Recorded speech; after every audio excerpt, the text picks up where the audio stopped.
Assassin's Promise by Thomas Woodward. Chapter 48.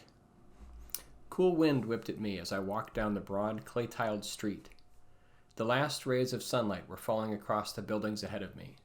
Long shadows fell across the street. The distinct hush felt somber. How many centuries had this city stood among the dunes? The temperature would drop rapidly out here with no protection from the elements. The gate still puzzled me. How was it that they'd kept out sound, torrential wind, and dirt? It had seemed an oddly undulating substance that held everything back. When I had passed through the barrier, the feeling was strange, of something incredibly ancient touching my senses. I moved my gaze back towards where I was heading. The street ran straight for several hundred spans before curving into shadow. Perhaps a series of side streets would eventually lead me to the inner city. I could make out another heavy wall, rising a full 60 spans far into the distance. From within their protective grip, immense spires rose, defying the laws of gravity. They stretched away immensely. I could only guess at their true height. The outer wall separated the inner city, and the outer buildings that led to the heavy gates, complete with guard towers. But there were no people. None. How could the water pump through the fountains? Who tended to the buildings to ensure they would not collapse or fall into disrepair? The paint I had touched with my own hand was new, not more than a day old. Parts of the painted mosaic still had been wet. I suddenly felt a chill, not entirely sure I wanted to be here when true night fell. Where was Stannon? His horse had carried all of our food and rations. The city must contain food somewhere, if indeed there were people. My mind finished with cold realization. The road became dimmer before me, heavy shadows covering more of the road than I was comfortable with. I looked up into the sky. No moon shone this night. Stars peppered the deep purple sky that was quickly becoming truly black. The last rays of light were gone. Darkness cast a strange hue to the streets and buildings, suddenly more ominous with the lack of sound that pressed in on me from all sides. Turning briefly, I looked back the way I had come. The road ran like a dark arrow outwards, towards the gates. I could barely make them out now.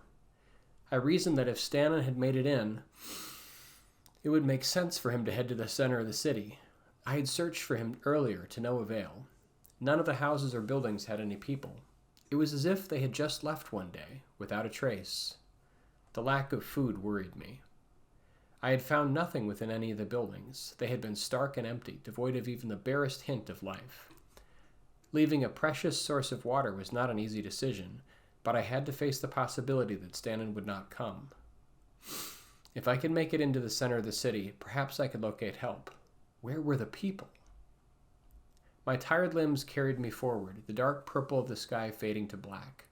The shadows moved over the landscape of buildings and alleyways, lengthening and growing. Light seemed to be only a whisper now. My eyes strained to adjust to the lack of light, and I kept a hand against one of the walls to help guide me.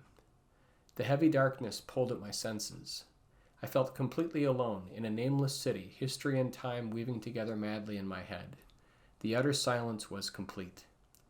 I felt it like a physical thing that stole my voice away.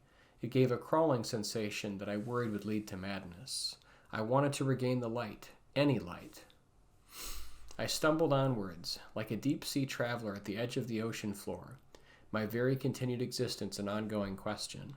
Enormous darkness washed over me, the stars themselves being blotted out by the immense spires wrenching thousands of spans into the air above me. I continued forwards in total darkness, my hand the only reminder that I had form as it traced the edge of the wall to my right.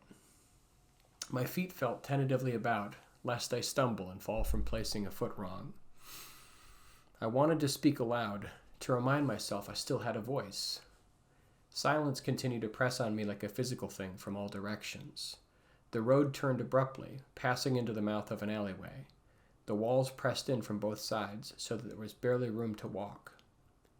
I felt strange grooves in the wall now. They curved and joined at odd angles, my mind unable to make sense of it without the light to guide me. The road began to incline as it curved. A cool whisper of wind was the only sound that followed me as I pushed on. I came to a dark gateway, I almost stumbled headlong into it before catching myself. The angular stone grooves continued over its surface, hard and cold to my fingers. It was rough in places, but polished like marble in others. Strange tooth-like edges pressed in from the mouth of the stone gateway. Gingerly avoiding the sharp edge, I stepped through.